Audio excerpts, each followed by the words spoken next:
I often think about compounding, like this idea of like saying, okay, I need to invest effort over time. It's not going to be one in a day, but I know if I start today, when I look back a year from now, I will be in an entirely different place because of the effort I started today. You're listening to the Real Business Connections Network. Real Business Connections Network. Powered by Balbert Marketing, LLC. Subscribe now and check us out at realbusinessconnections.com. Enjoy the show.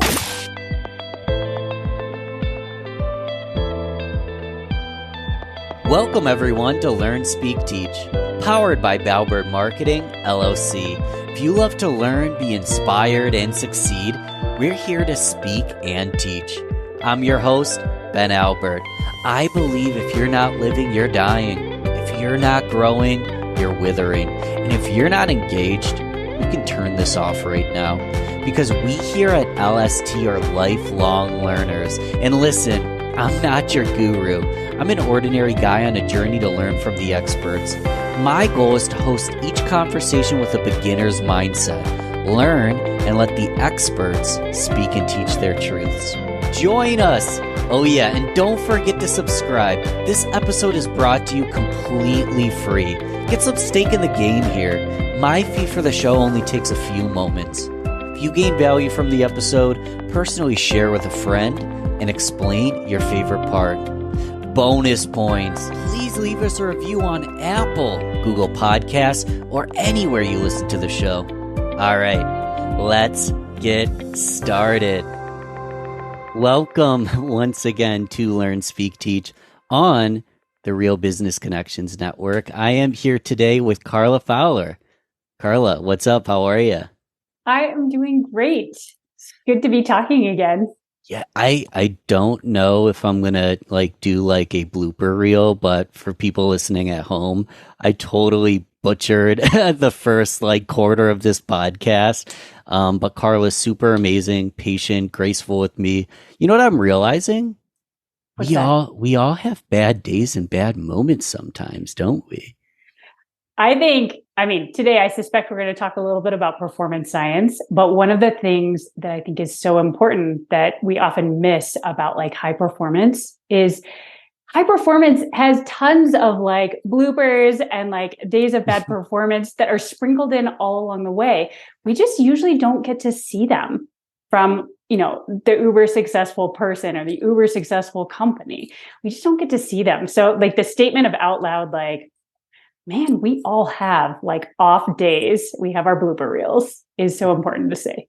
It is one of the previous guests, Chris Van Vliet. He is 4-time Emmy Award winning interviewer, and he kind of talked about it offline. He'll have 10 minutes with someone, and he swings for the fences because one of three things will happen.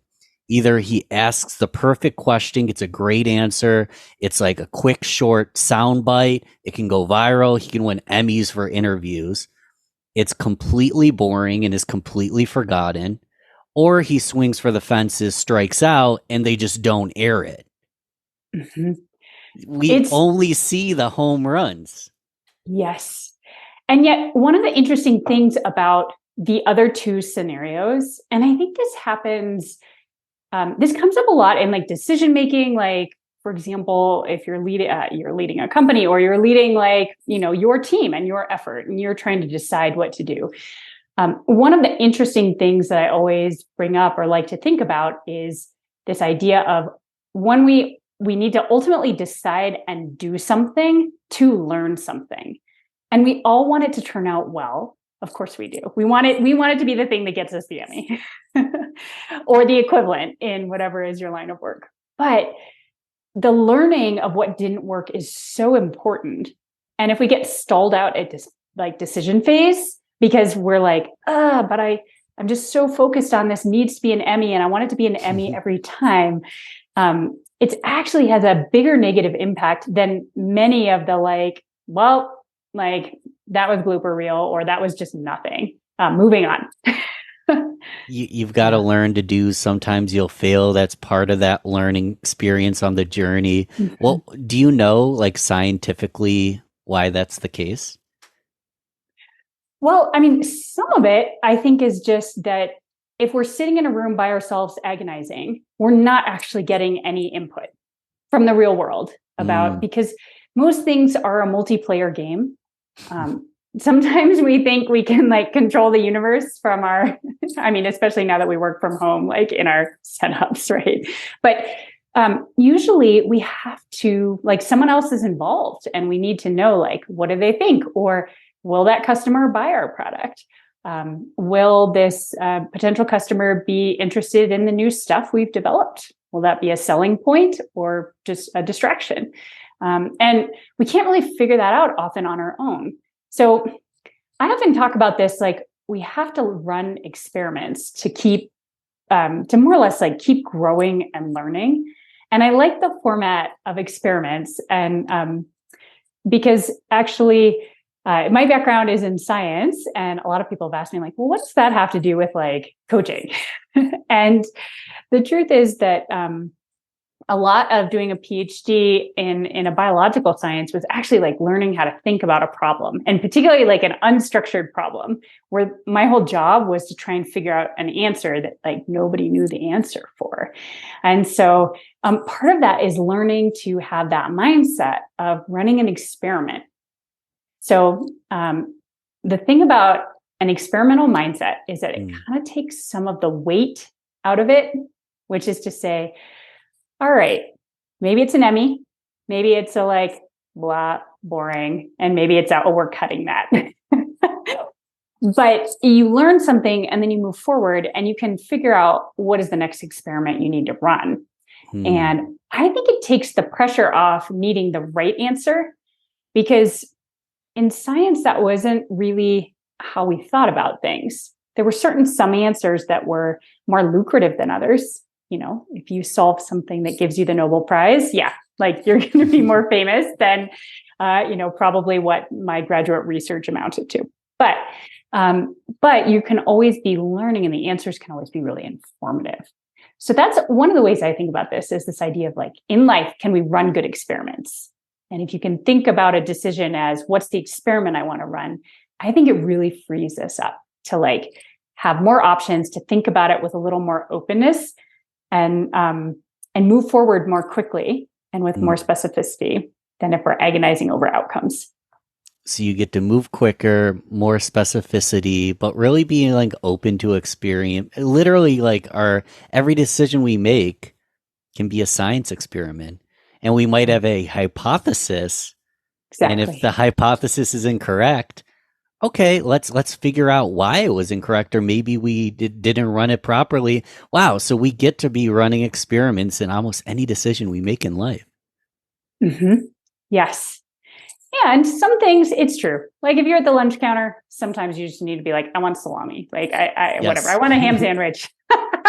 And you need to move on. you know. But for stuff that's really important, it's probably worth like giving it a little more time and a little more thought to set it up and think about like, okay, what's the experiment I want to run here? Yeah, what's the experiment I want to run? This is an experiment because usually I dive right into the bio, but we've been chatting enough that it's like we just went into friendly talk. For the listener that hasn't quite met you yet, Carla, she is the founder and managing director at THAXA. As she mentioned, she's an MD and PhD.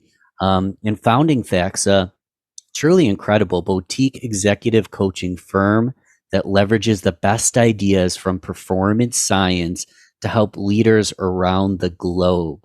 Leaders all across the globe. I mean, I have listeners in Nepal, which is blows my mind. How long ago did you start THAXA? Tell me a little bit about the inception. Yeah. So I started THAXA 10 years ago. And that was about half a year after I finished my intern year of studying general surgery at Stanford. So, as my background, I came into coaching in a really different way than many people do. So, I was on a pathway to study academic medicine. So, I got an MD and licensed as a physician. And I also did a lot of biological research, the immune system. And so that was my background. And a lot of people ask me the question, like, how the heck did you get into executive coaching? Which is a totally reasonable question. And I think that one of the important things about how this happened is just, I think there are many moments over the course of even before that graduate training that really influenced basically a love for high performance. Like whether it was in high level sports and like multiple different sports, by the way, or academics, or even the two different kind of professional training and experiences of medical school versus like a PhD, in which those are really different. Like what makes you successful is really different in each of those fields. I loved taking on something new, finding a new challenge, and then figuring out how you could be good at it. And in my mind, I always had like really high standards. I don't, it's only in a few places did I reach kind of the total pinnacle of things. But I just found that process of problem solving to be fascinating and invigorating. And so when you look at my career through that perspective, by the time I was studying general surgery, I was interested in it. I love the surgeons because they are a group that really think about performance, and particularly decision making when you don't have you have imperfect data. You have to literally decide if you're going to cut someone open or not. Right. And, you collect as much information as time allows, but at some point in time, you have to make that decision. And to not operate is as much a decision as to operate. And I really was fascinated by how they approach owning that decision, right? Like you have to own it. And sometimes maybe it wasn't the right decision and, or it was the right decision, but it didn't turn out well, even though it was the right decision.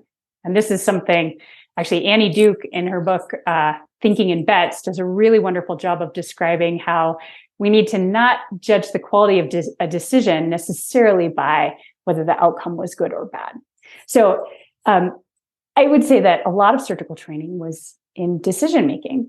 And a lot of medicine, in fact, was training in how do you talk with people and really connect and talk with them about high stakes decisions about their health, like something deeply important. And so long before I was coaching, I was having these experiences of loving high performance and thinking about it, both for myself and others, deep conversations about high stakes things that matter, and thinking about that challenge of decision-making when things are uncertain. And so when you pull all that together, when I realized that a path in medicine wasn't quite the right fit for me, I kind of pulled all my capabilities and interests together and said, I still want to work with people. I just want to do it outside of that system. I want to build my own practice with my own methodology because I have a point of view on this at this point. And I want to really use that to help leaders who are setting ambitious goals and are like, I need a new level, or like, this is going to take another gear from what I've used thus far. And I want to help them do that and get out of academics, like really come into the real world and help real people do this. So that is kind of was the inception 10 years ago. I love this. And in a second, I want to talk about your specific methodology and how you've made it your own. Before that, so you made this big decision to go 10 years ago, go start THAXA, go kind of stack all these skills and interests that you had learned to create something fresh and new. What was one of, or possibly your first experiment? When, like, what was the first move? Like, you're just like, I'm doing this and then you just start, like, what did that transition, what did that bridge look like? And what was one or a few of the experiments you had to run to start THAXA? Well, I think that beginnings and endings matter a lot. So as human beings, we remember beginnings and endings more than we kind of remember what happened in between. And so I'll actually start with an ending, which is sometimes you figure out that something isn't working for you, isn't right for you. And how you finish that matters. So for me, I think I was about 3/4 of the way into that first year of general surgery training. And, if someone leaves, like the thing about surgery is like, they're not enough people to really do all the work as it is. And so if someone leaves for any reason, like just drops out of the program or even just is on sick leave or something, like everyone else has to do more work. And so for me, it was really important to let them know ahead of time so that they could fill my spot. Yes. So I let them know. I said, I'm finishing the year, but I'm not going to be returning. And but I'm finishing. There's a date when year 1 ends and year 2 starts. So I let them know I finished the year. I remember it was interesting. I was in, I think, a breast surgery case later on, and an attending commented, she's like, wow, you are really sort of curious and engaged, like for someone who's leaving. I think sometimes when we hear someone is leaving something, we assume like, oh, they're like pieced out, and, but how you leave matters. And so I think that's something worthwhile. So anyways, I finished the year and I caught up on sleep for about a month, maybe more. And little sabbatical. Yes. And then I started really kind of starting to think and map, both from my own experience. So kind of using that as a lens where I would judge what I was learning and reading, to start to pull together more or less like, what is the MVP process of coaching? What do I think would be involved? What do I think would be helpful? And then I actually took that and beta tested with people. So I basically, acquaintances I knew who kind of fit the leadership profile of what people I was designing it for. Mm-hmm. I, asked if they would be willing to come test it. And so I did a number of reps of that to just understand, like, what was their experience of it? Was it helpful? What was the most valuable part? Was there anything they liked or really didn't like about it? Some of it is even feasibility. So I'll give an example. Yeah. One of the things that I thought was really important was that probably in any coaching, but particularly for people who are like leading or growing a business or are on like deadlines with results that are required, they don't want to wait 6 months of like coaching every other week or something to feel like they're making progress. Usually by the time someone is like, okay, I think I'm going to go get a coach, they are like ready to have the results yesterday. Let's go. Yes. Yeah. I wish I had the results a year ago. Exactly. So that was one of the hypotheses that I was like, many coaching structures just kind of start 1 hour at a time. Maybe it's weekly, maybe it's every other week, but regardless, it's really hard to get a full sense of a person and like their landscape and what they're dealing with and what they want, to really have the basis for coaching. It's really hard to do that in an hour. And so I was like, my first hypothesis was we should do an in-depth session to start. That is what we should do. And really, it should be pretty uninterrupted. And I think it will take us 4 hours, maybe 5 hours. But this is a great example of you have to test whether that's feasible. Yeah. And I actually had to retest it when I took my practice entirely virtual in 2020, because what was feasible in person might not be feasible even on camera, right? By Zoom. And so like that was one hypothesis I had to test was, number one, could we really build that momentum? Was that the way to do it? Could people stay engaged for that long? Even if they can, and even if it was valuable, would they find it like so hard? Or like if it felt like a suffer fest, then that's like not a good way to start, right? Beginnings and endings matter a lot. So anyway, so that was like one of the things I started to test. And I think that was kind of the beginning. And I got enough initial data to say, it's sort of like before you try it on real clients, you're like, okay, I did some test piloting. This is safe for the market. Like, let's go. And so then I started. So that was kind of how things progressed in that early phase. I like that. So there's a big chunk where we're going to go deep. We're gonna maybe unravel things that we hadn't thought about. We're gonna put together procedures. We're gonna put together a plan. Talk about integration, because you could just totally correct me if I'm wrong. I feel like you don't just do a 3, 4, 5 hour session once and you're a changed human. I mean, there's a million seminars and motivational events where you go, and I'm not going to name anybody specific, but you go, you fist bump, you jump up and down, and then you leave, and then you wait to buy the ticket for the next one, but nothing changes. Yes. Yeah. How do you start? I like starting with the chunk. I like starting with the full like washover. How do you start to integrate from there? What happens next? Awesome. So you're totally right. And this is why like coaching has an ongoing process to it too. So you could think about it like you want something that catalyzes people.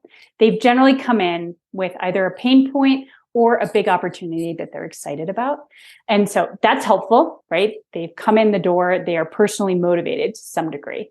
So that catalyst session, what I have found is it produces, I would say, some more motivation because we often get to really good clarity about two things. And this is a common mistake. I actually think when people are trying to achieve a goal or trying to improve their performance, one of the things we don't often do is say, what I want is, and then be pretty specific about it. Like spend some time thinking about it and really kind of describe what it is you want to have happen.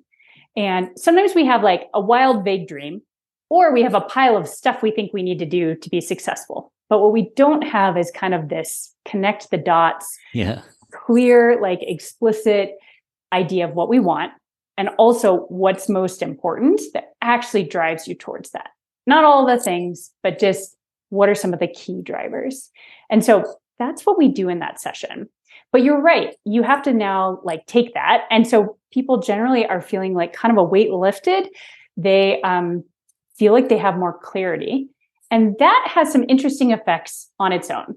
So I will say that people often come in and then like one common thing that people might say is, I wish I were feeling more confident about something. Or I wish I were better at like speaking like clearly, kind of communicating clearly.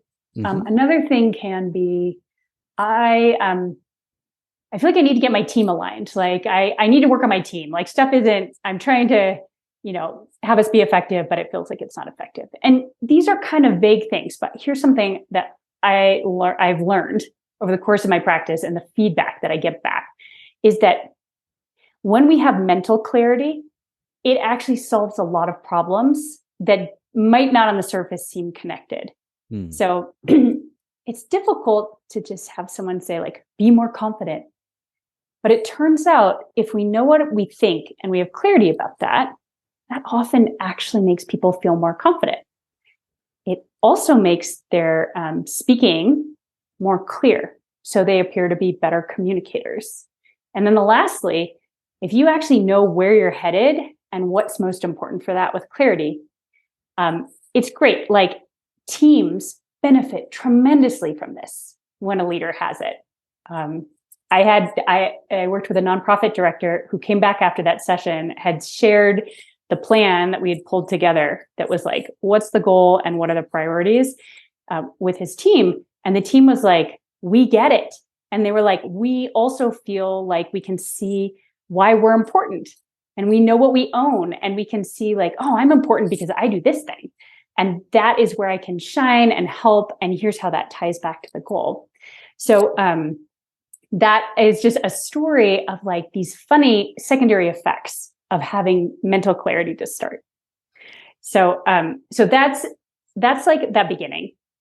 So that is one piece of integration that starts to happen immediately. But I know your question was actually about, okay, but then Carla, what next? What next? So let's ask a really quick follow-up. What if I feel like I don't have clarity and I just feel lost? What should my next move be? Obviously, reaching out to you is a great idea, but is there something quick and simple that can kind of start providing that clarity so I can level up and move to the next step? What would you recommend there? Yeah. Well, I think one practice that is helpful, and it can take some time, like particularly if you're feeling very lost. But I think it is really helpful to ask yourself frequently the question. And you can even sit down with a very like unintimidating Post-it pad Like, I mean, some people love journaling, and if you do, Yes. awesome. But I think also for a good number of people, like sitting down with like a fancy notebook is like the thing that will shut down all the thoughts in their brain. So it's definitely happened to me. So Uh, on that, so it yeah. doesn't have to be perfect. There's not a perfect way to do it. It doesn't have to be this sophisticated journal where you have a specific exercise. It doesn't have to be perfect. It doesn't have to be right. No, it doesn't. But asking, what do you want? And here's something that might happen. So I'm just because I think there might be a follow-up question about this, Sure. which is like, well, like one of the reasons I think we don't ask ourselves this question is we like shut it down before we even get started, because we might think like, well, I don't think I have control over getting what I want. And so I think one of the reasons we don't ask is because of a sense of like, well, I don't have the agency to get that. And so it would just be a demoralizing thought exercise to actually acknowledge what I might want. Or sometimes it's, I don't think that's feasible. Like, I think that is totally like yeah, that'd be great, but like in some other lifetime and universe. And, but the truth is, I think we have not control, but we have a lot more influence than we think. So like I often say, we think it's probably 10% influence and 90% not influence. And I would say it's closer to 90% we can influence things. And 10%, yeah, like there's a lot of luck involved. But I think we have influence, but we can't start to influence things until we actually know like, well, what would we want? How would you want to influence it? So I think that first step, and so one of the ways you can get around this is just to ask yourself the magic wand question.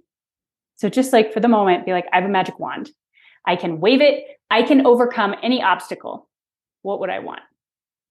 And then I like to ask the question, what would be, if I got that?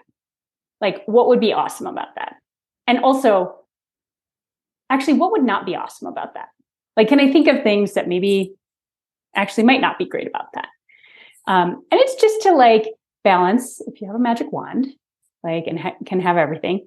But it's just to sort of stress test that idea. Another way to look at it is to say, well, what do I think I should want? Because I think another thing that happens is we say we want something, but it's kind of a piece of us that's responding to social pressure or social mimicry, which is we're kind of programmed as humans to really mimic each other, to want to be a part of things socially. And so that's another question I often ask. Or like, sorry, you can ask yourself, but I do ask people that question. Yeah. And you can ask yourself that question. These are good things to ask yourself, because there's and I love Simon Sinek, and everyone says start with why. And when you're talking about a business messaging, like a marketing message, it might make sense to start with the big vision, the why. But I feel like first you need to personally understand your what before you can even develop your why. And what I'm hearing is if you figure out what it is you want, then you can figure out why you want it.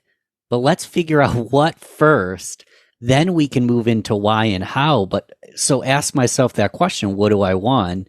And go for stupid and ultimately journal about it and see what it is I actually want. Not what other people think I should want per se, but what I actually want, correct? Yes, totally. And you can then follow it up with, okay, and why do I think I want that? And Right. So you often want to look and see if there's cohesion between the two things. And if there's not cohesion, that's a really interesting like follow-up thing to just be like, why is that? Why is my why different from my what? Do I need to change the what? Or is the why actually not the most important why? Like, is there a different why? So, yeah. Interesting. So we've journaled out. We know what and a lot of us already kind of have. I know personally, and I didn't realize it in the past, I already kind of knew what I wanted. In most cases, I feel like we do know. So we take a moment to really reflect, maybe sit in silence, figure out what that what is. Now what do we do?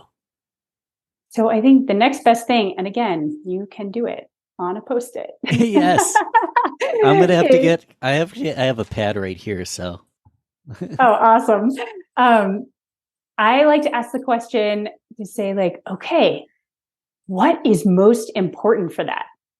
And that's the question. Now, when I'm talking with people about this, I often ask a lot of different kinds of questions that get at that. And so, for example, sometimes it's like, wow, what do I think is like the biggest driver? Like, what do I know about? So you could even be like, what do I know about this thing I want to accomplish? Whether it's like, I want to get better at sales. Okay. Or I want a promotion for sales. And then to sort of start to say, okay, what do I think is most important to that? And some things you probably know off the top of your head. Like it could be, okay, well, I think I need to be demonstrating excellence in my performance. So like, what are my numbers? That's probably a piece of it. Okay. But another piece of it, you might be less clear. And I always recommend jot down everything that comes into your mind. Like set a timer, be like, I'm just going to think about this for 10 minutes. Again, you don't have to do it for like an epically long time. Just like targeted, focused 10 minutes with no distractions. Start to write down what are all the things that might be important for me, like getting this promotion in sales. And then I like to say, all right, now you might come across things like, well, I feel like there's a lot of stuff I don't know. Then I recommend thinking, do you know anyone who has done what you want to do? Or like, can you look for examples? Yes. And sometimes you can go talk to them and literally be like, what was most important? What did you think was most important? Or what do you think most benefited you? You can also like call a book. It's like call a friend, but there are a lot of often books that can be helpful for what you want to learn. And so you could kind of fill in some of the gaps. But the main point is not to give yourself like this huge laundry list of stuff you have to do, but to once you kind of feel like you've filled it out and you have some ideas, to then pick like the 3 things that you think are the most important. And this is an important piece because I think most of us feel pretty overwhelmed when we're like probably already kind of busy. And then we make this like new thing or goal we want to get. And we've made this laundry list that is unending. And then we're trying to run around doing all those things. But the truth is they don't all have the same impact. And so, but a minute or an hour is an hour. And so some things are worth our hour. Some things are not. And so the key last piece is to really sort of say, let me figure out what I think are the 3 most important things. And so that's step 2. And we can talk about what you do next also with those 3 things. But I think even having that mental clarity about it will naturally often skew what you spend time on towards those things. Like you'll notice when they're happening more, you'll see opportunities more to do them.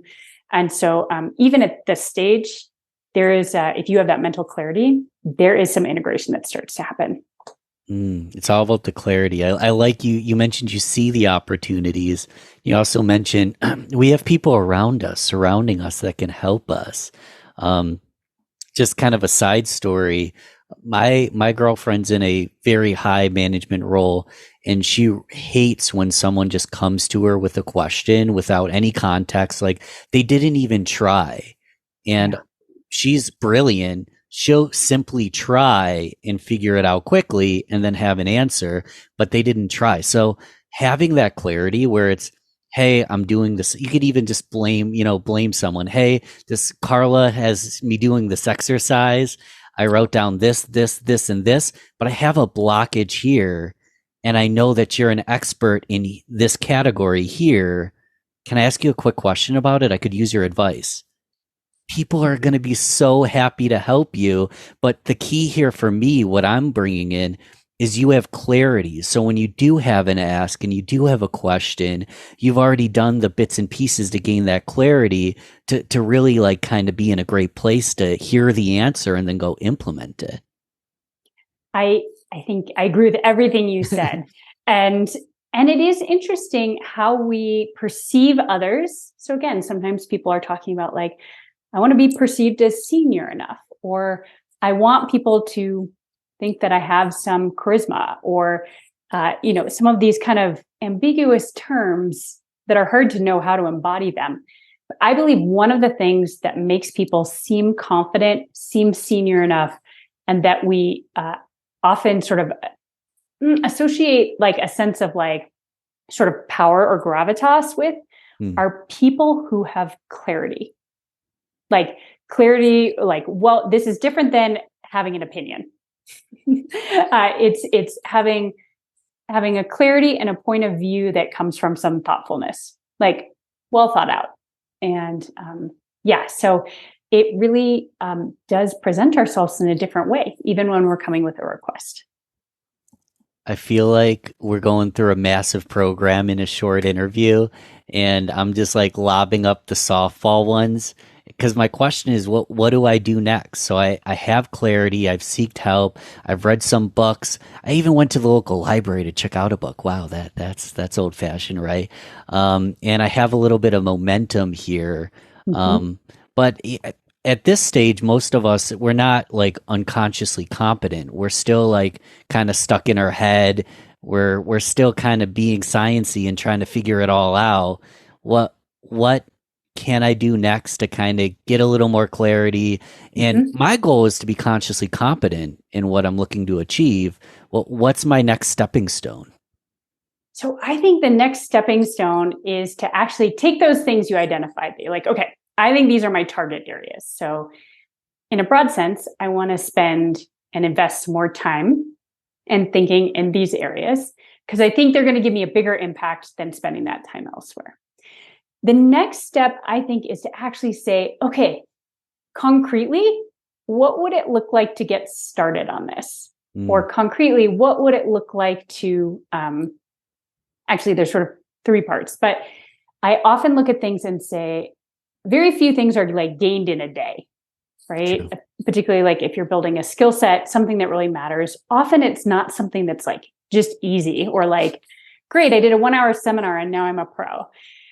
So I often think about compounding, like this idea of like saying, okay, I need to invest effort over time. It's not going to be one in a day, but I know if I start today, when I look back a year from now, I will be in an entirely different place because of the effort I started today. And so then the key question becomes, what can I do? Like, what are my opportunities to work on this on like a daily, weekly basis? You know, it depends a little what the thing is, what is the frequency, but certainly like language learning as an example, would be a daily thing. Yes. Exercise, also kind of a daily thing. Like you can't cram that all into December. So, but it's figuring out what is that feasible chunk that you can start today that will not feel like hard in and of itself, but that is going to like start you up that curve and you start investing in it. And so for me, a big piece is to not over design those initial things. Like there is room to like up the ante. If you're like, this is easy, like I so got this, then that's awesome. But I think one of the things that happens really early is we get excited. We have like a catalyst, we have some clarity, and then we like set this really like unrealistic pace for ourselves. We get burned out in about a month or two. And then we're like, ugh, that's unsustainable.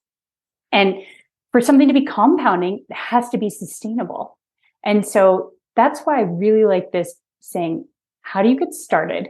And how do you just keep yourself going on it? And how do you get rid of like what's going to get in the way? So that's another question I like to ask. What is going to get in the way of this small new habit or thing that you're working on?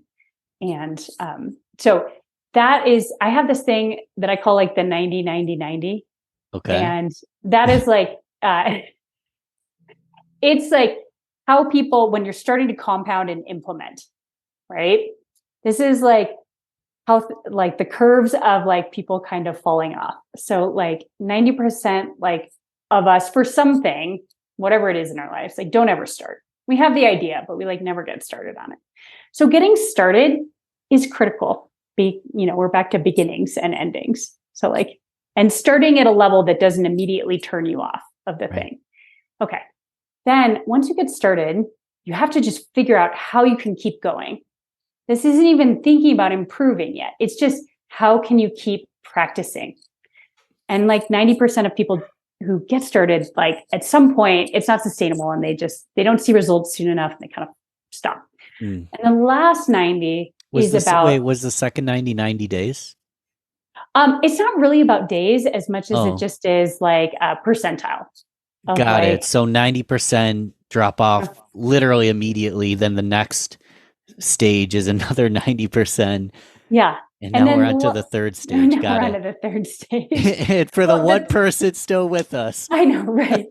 Well, and so some people do like they find a sustainable thing, they keep working on it. Right. But often what that looks like is like they keep doing the same thing and they don't iterate or improve on it. So that last 90% is like, well, they kept going, but they didn't ever say, okay, well, I'm now like, let's say running my 3 miles, but maybe I need to look at, are there other ways of training that would get me off being stuck at 3 miles? Like I can run the 3 miles now and I do it every day and I'm fitter than I was, but what else might I need to do? Like maybe I need to add some weightlifting, or maybe I need to do speed work. Like I've just been jogging kind of my like 10-minute mile, 3 miles.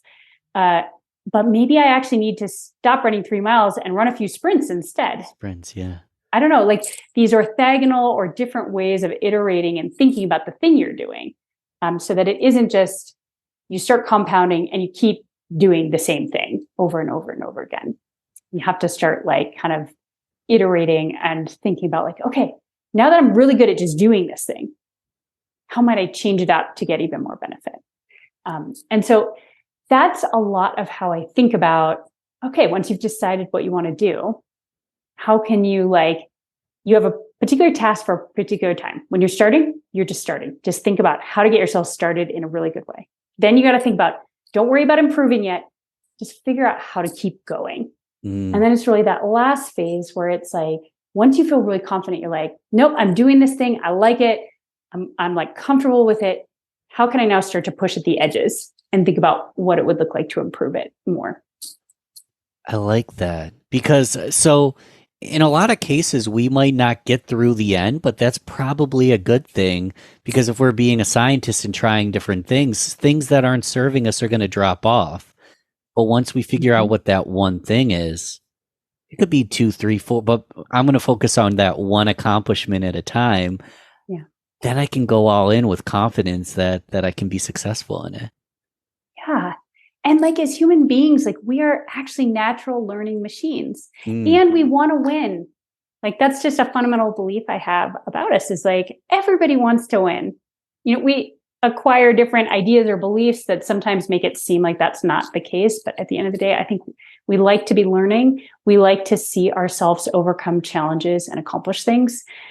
That feels really good. And so finding ways to do that over the course of our lifetime, like not getting kind of mid-career and being like, all right, I know everything. I'm just going to do the stuff I'm good at now because now I'm senior enough that I can just do this stuff I'm good at. Often actually isn't a happy place for us. Like we need to be kind of like changing, like not stagnating. I like you said, literally, it feels good. And so it's not even for that external vial. It actually feels good. This process actually feels good inside. Mm-hmm. I'm going to write this down on my Post-it. Be a scientist, because I need that reminder. Time flew by. A couple other things I want to write down. We're going to go rapid fire in a second, but I don't want to forget this. Okay. How do people continue to stay in touch with you and go deeper because time gets cut short? If they have further questions, where do you recommend they go? So couple different places. LinkedIn, I'm on LinkedIn. It's a great place to follow me. And so any conversations I'm having with other people, like get posted there. And it's always a little different. Like there's so much great stuff to talk about. And so that's a fun place to learn more. And then in terms of coaching and learning more specifically about that, my website is a great resource. That's at THAXA.com, THAXA. And there's both just stuff you can read, but also if you're interested in talking about what a potential coaching engagement would look like, you're curious about that, you can message me through the site there and we can start a conversation and set up a call to talk more about that. It's perfect. I just wrote it down. If you're driving, you didn't write it down, but you can scroll to the show notes. We're going to go rapid fire. These are fun, easy, lighthearted questions. So it's actually a good time to open up another tab. You can go send Carla a request, jump on the website. Again, it's in the show notes. This is where we just kind of goof off, have fun. They're random questions. Cats or dogs? Dogs. Coffee or tea? Espresso shots. Multiple. Yes, What's plural. your favorite? What's your favorite espresso beverage? I'm a pretty big fan of the classic Americano. Classic Americano. Are you a morning person? Yes. Let's do some fun ones I haven't asked much. Who's your hero or one of them? Oh, tricky. This is one where there are many like different things I admire about different people, but we're all like really complex. And so I actually struggle with this question because there's never been someone like a mentor or someone who I was just like, I want to be them. Same. So I never have an answer to this question. No, that makes sense. What are you working on right now? We're going to stay in touch with you, support you. What's one major goal you're working on right now? Well, one of the things is actually, so moving beyond like one-on-one coaching, I love and will continue to do. But I think a lot of the ideas that have come out of coaching, working with people are so useful and important. And so kind of the broader piece of this is to say, how can I make those ideas more accessible generally? And because, again, for people that I've never met, I would love for them. Take your time. I'm losing my voice today, and I think that you picked up whatever I have. I didn't tell you this beforehand, but I'm feeling like super loopy and sick today, but I didn't want to like jinx the episode, but I somehow managed to give you a cough through Zoom. So I don't know how I did that. But I'm a magician, Carla, so anything's possible. All right. Thanks for that. No, not a problem at all. Woo. Yeah. Yeah. But I think I'm just really interested to put the ideas out there and see what sticks. And so that's what I'm working on. I love it. I love it. Anything that we missed? If I were to take out this, I've got a whole wad of Post-it notes, so I could take a lot of notes. If you were to give me one more thing to write down to end this episode, and don't be what Ben does and listen to like 20 podcast episodes and not implement anything. If I would write down one thing right now, what do you recommend I write down and quite literally do it right now? Pull over the car. All right. At the moment, bold, not stupid. Bold, That's not stupid. This is a thing I think about a lot. I know we haven't talked about it, but yeah, I think that living life boldly feels so good. And again, the point isn't to not do your homework. It's not to be lazy. It's not to be stupid about stuff, but why not live boldly? And I think that's, some of the sentiment behind like thinking in experiments. So bold, not stupid, live boldly, be a scientist. And follow up with Carla because it's been fantastic and I appreciate you coming on the show. It's been fun. Awesome. Thanks so much, Ben. This has been great. Talk soon. Thanks again for listening to Learn, Speak, Teach, powered by Bauer Marketing, LLC. You need to go subscribe if you haven't yet. This show is completely free. If you gain value from the episode, personally share with a friend and explain your favorite part. Leave us a review on Apple, Google Podcasts, or anywhere you listen to the show. All right. Thanks once more for listening to LST. I am so grateful. Talk to you soon. She later in her career founded THAXA and ultimately to share her passion for performance science, where she, oh man, I'm butchering this today. I'm going to do this again. Totally okay. Have you ever...